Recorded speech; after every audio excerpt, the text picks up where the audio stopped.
Baka nagtataka kayo na merong kaming extra. Baka nagtataka kayo ba't meron kaming extra event after dumating na yung mga ibang Olympian.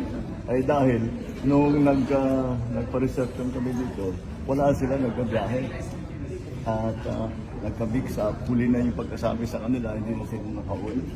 Kaya sabi namin, pareho naman yung kanilang pinaghirapan. So dapat ano natin, isama rin natin dun sa lahat ng mga pagtanggap sa ating mga Olympian na ating ginawa. Sayang lang, hindi din nakakutan yung parada. But at least lahat na everything else nagawa nila. So we're happy we were able to do something extra for those that did not make it to the first.